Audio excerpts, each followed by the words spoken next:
अस्सलाम वालेकुम। My name is Arsalan for today we discuss about the IV infusions.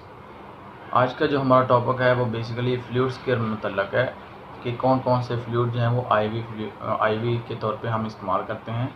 अब intravenous जो फ्लूइड है उसमें सबसे पहले तो आता है नॉर्मल सलाइन।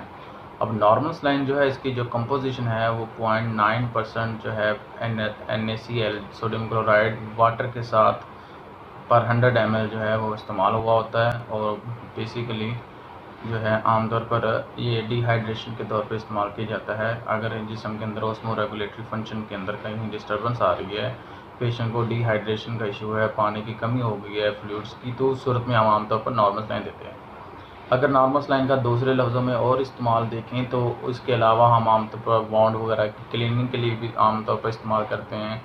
और बाज़ दफ़ा आमतौर पर जो आइज़ वगैरह जो लेंसेज वगैरह होते हैं इसको हम निकालने वगैरह के लिए लेंस को जिस आँख के अंदर जो है इंट डालने के लिए या उतारने के लिए जो है ना हम बेसिकली नॉर्मल सलाइन का सहारा लेते हैं।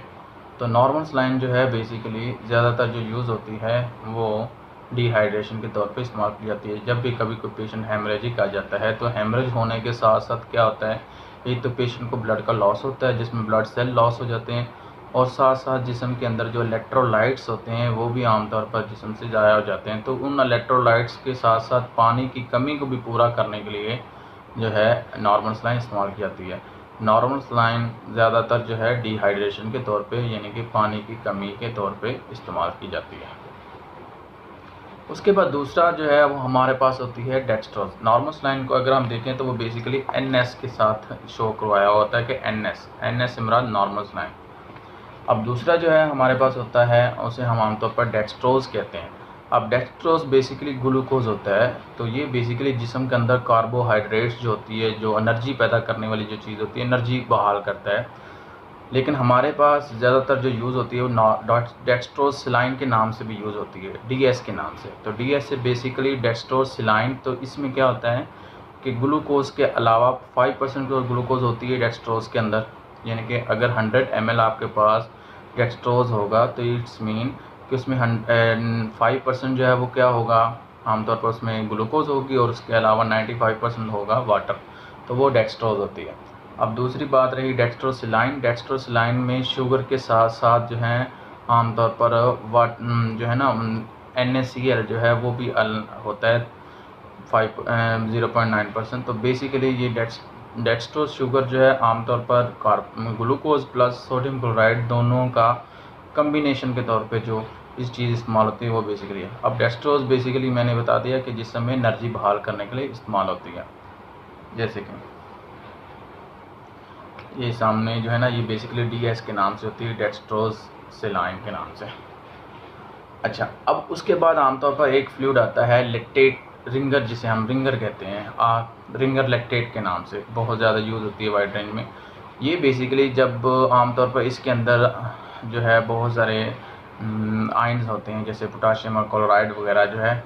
अब आमतौर पर ये बेसिकली इलेक्ट्रोलाइट्स के तौर पे काम करता है कि जिस्म के अंदर जो भी इलेक्ट्रोलाइट्स होते हैं जैसे पोटाशियम हो गया, उसके बाद जो है फास्फोरस हो गया, उसके अलावा जो है सोडियम हो गया, उसके बाद ये सारी जो चीज़ें हैं ना, इन चीज़ों को पूरा करने के लिए जो है ना वो रिंगर लैक्टेट यूज़ करते हैं। और दूसरे नंबर पे ये इस सूरत में इस्तेमाल होती है कि जब बहुत ज़्यादा सीवियर पेशेंट को इंजरी हो जाए, हेमरेज हो जाए, तो उस सूरत में सीवियर लॉस ऑफ ब्लड जो हो जाए, उसके साथ साथ ब्लड लॉस होने के साथ साथ क्या होता है कि बहुत ज़्यादा जो है ना पेशेंट जो है ना उसके सेल्स भी डैमेज होते हैं, ब्लड सेल्स, और साथ में जिस्म के अंदर फ्लूइड लेवल भी कम हो जाता है। तो इसको पूरा करने के लिए रिंगर लैक्टेट इस्तेमाल की जाती है रिंगर के नाम से।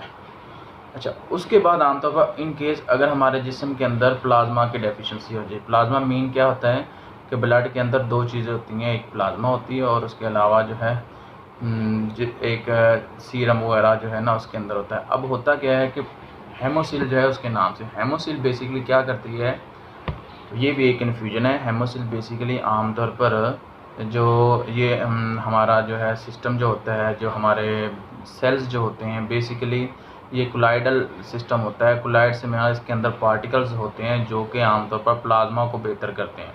प्लाज्मा को जब बेहतर करते हैं तो वो बेसिकली उसकी सूरत में क्या होता है कि जो हमारे जिस्म के अंदर सेल्स होते हैं वो सही तरीके से अपना काम करना शुरू कर देते हैं। और ये बेसिकली आमतौर पर डाई जो है ना उसको यूरिन की प्रोडक्शन में भी अहम किरदार अदा करती है, और उसके अलावा जो है हमारे प्लाज्मा जो है उसको भी आमतौर पर ठीक तरीके से काम करने में अहम किरदार अदा करती है। अच्छा, उसके बाद आमतौर पर जब हम अगर देखें तो हमारे पास आ जाता है मैनिटोल। एक भी फ्लूइड होता है उसे हम आमतौर पर मैनिटोल कहते हैं।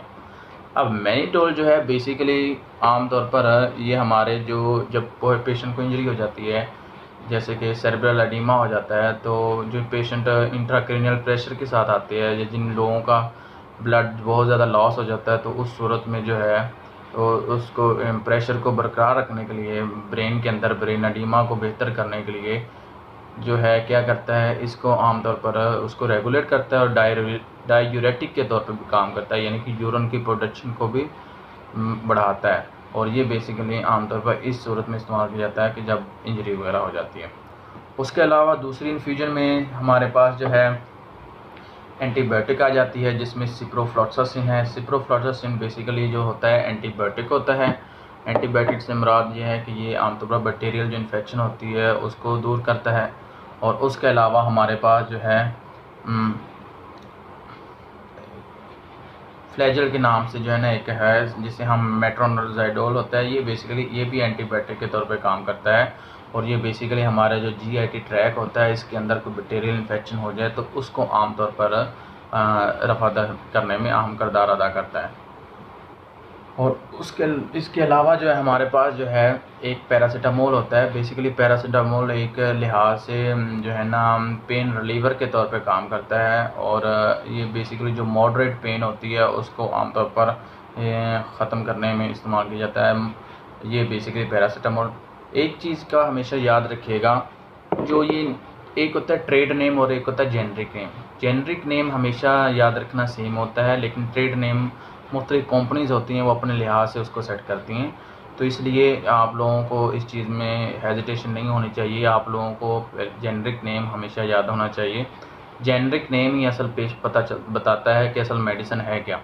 फॉर एग्ज़ाम्पल देखें, अगर मैं अभी बात कर रहा हूँ पैरासीटामोल की, तो बेसिकली पैरासीटामोल जो है वो आमतौर पर पेन एनाल्जेसिक के तौर पे काम करता है, पेन रिलीवर के तौर पे काम करता है, तो और दूसरे टेम्परेचर को रेगुलेट करने में काम करता है। तो इसलिए जो है ना इसमें इस आप लोगों को कोई मिस मैनेजमेंट नहीं होनी चाहिए कि ये क्या चीज़ है।